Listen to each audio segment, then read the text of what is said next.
السلام عليكم ورحمة الله وبركاته. هنتكلم النهاردة عن مثلث برمودا وحقيقة رجوع من اختفى في برمودا وعاد من جديد، بالإضافة للرأي القائل بأن قصة مثلث برمودا قصة وهمية، والأسباب المنطقية لحدوث حوادث مثلث برمودا، بالإضافة لأشهر الحوادث التي وقعت في مثلث برمودا. خلينا نبدأ. مثلث برمودا أو مثلث الشيطان يتكون من منطقة على شكل مثلث، طول كل ضلع من أضلاع المثلث 1500 كيلومتر، مشكل مساحة 1,000,000 كيلومتر مربع، وهي ديت مساحة منطقة مثلث برمودا. ومثلث برمودا يقع في المحيط الأطلسي بين فلوريدا وبورتريكو وبرمودا، ويطلق على مثلث برمودا شقيق مثلث التنين. ومثلث التنين ده موجود في المحيط الهادي، واشتهر باختفاء آلاف السفن فيه، وهو ده وجه الشبه بين مثلث برمودا ومثلث التنين. أما وجهة النظر القائلة بأن مثلث برمودا عبارة عن قصة وهمية تم إعدادها من قبل الكتاب سواء بقصد أو بغير قصد، وده راجع لأن السفن والطائرات اللي اختفت في مثلث برمودا ما كانتش بالعدد الكبير والملحوظ عند مقارنتها بأماكن أو مناطق استوائية بها عواصف استوائية شديدة. عند مقارنة الحوادث التي تحدث في منطقة مثلث برمودا وحوادث أخرى تحدث للسفن والطائرات في مناطق استوائية، لا يوجد بينهم فارق كبير، بما يعني أن مثلث برمودا ليس إلا قصة وهمية، وأن الحوادث التي تحدث فيه ما هي إلا حوادث عادية. أما عن الأسباب المنطقية لحوادث مثلث برمودا فقد ترجع لأخطاء البوصلة أو أعمال التدمير المتعمدة أو الأخطاء البشرية أو هيدرات الميثان أو حتى العواصف الاستوائية الشديدة والأمواج المدمرة. ودلوقتي خلينا نوضح تفسير بسيط لبعض الأسباب المنطقية من حوادث مثلث برمودا. أخطاء البوصلة، فأي خطأ في البوصلة قد يؤدي لحوادث مثلث برمودا، فالبوصلة هي أساس القيادة في السفن.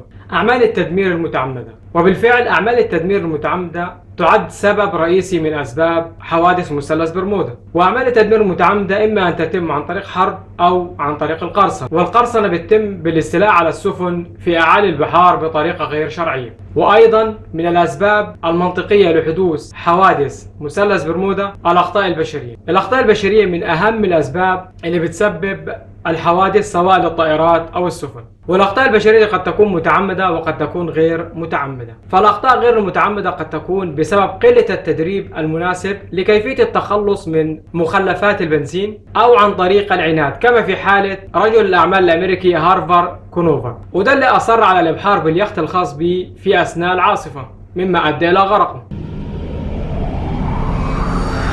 هيدرات الميثان، أهم عامل من عوامل حوادث مثلث برمودا هيدرات الميثان. وهيدرات الميثان ده شكل من أشكال الغاز الطبيعي، ويوجد بكثرة في أعماق المياه، ونظرا لانفجارات الغاز المستمرة ودي اللي بتكون فقاعات رغوية من الغاز بتأثر على المياه بأنها بتخلي كثافتها أقل، وبالتالي المياه ما بتكونش عندها الكثافة اللازمة حتى تحمل السفن لتمر عليها بسلام. ونتيجة لهيدرات الميثان وفقاعاته الرغوية تتعرض السفن للغرق بشكل مفاجئ وبشكل سريع. أيضا من أسباب حوادث مثلث برمودا قد تكون العواصف الاستوائية.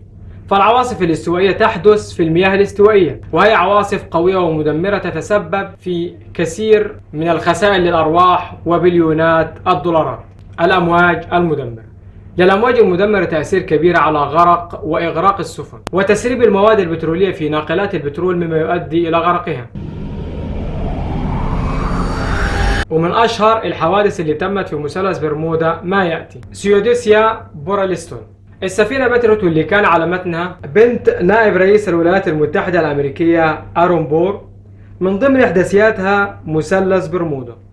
وأبحرت السفينة من شارلستون إلى نيويورك في 30 ديسمبر عام 1812، والرحلة دي كان يعيبها أن من ضمن إحداثياتها المرور بمثلث برمودا. ويعتقد أيضا أن للقرصنة دور في اختفاء السفينة. إيلين أوستن، في عام 1881 سافر طاقم سفينة إيلين أوستن بعد حصوله عليها كجائزة، واختفت السفينة ثم ظهرت مرة أخرى بدون طاقمها، وفاز بها طاقم آخر وسافر هو الآخر بها بعد أن حصل عليها كجائزة أيضا. والتحقيق في سجلات لويدز لندن تبين وجود سفينة اسمها ميتا تم إعادة تسميتها إلى إلين أوستن عام 1954. ديرينج.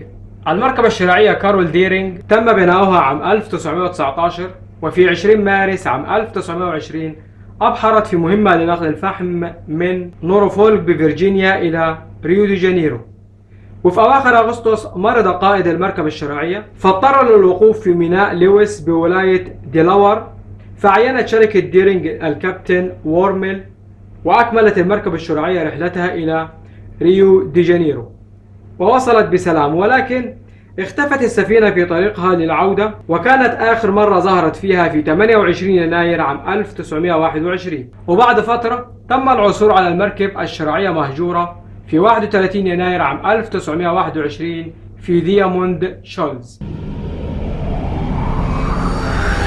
USS سيكلوبس. تعتبر حادثة USS سيكلوبس من أكثر الحوادث ضياعا للأرواح في تاريخ الولايات المتحدة الأمريكية خلال فترة الحرب العالمية الأولى، واللي كانت بقيادة قائد ملازم جورج وورلي، وكان على متن السفينة 309 راكب، وده كان بعد مغادرتها لجزيرة بريادوس في 4 مارس عام 1918. ويعتقد أن غرق السفينة إما بعاصفة قوية أو أنها غرقت أو باعتداء وقع عليها ضمن نشاط الاعتداء واللي كان سائد في فترة الحرب العالمية الأولى، وهو إغراق السفن. الرحلة 19. أسطورة مثلث برمودا تم أخذها على محمل الجدية في 5 ديسمبر عام 1945 بعد حادثة الاختفاء الشهيرة لمجموعة طيارات الرحلة 19، واللي فيها اختفت 5 قاذفات قنابل للبحرية الأمريكية بشكل غامض وهي في مهمة تدريب عادية، حتى إن طائرة الإنقاذ اللي أرسلت ليهم اختفت.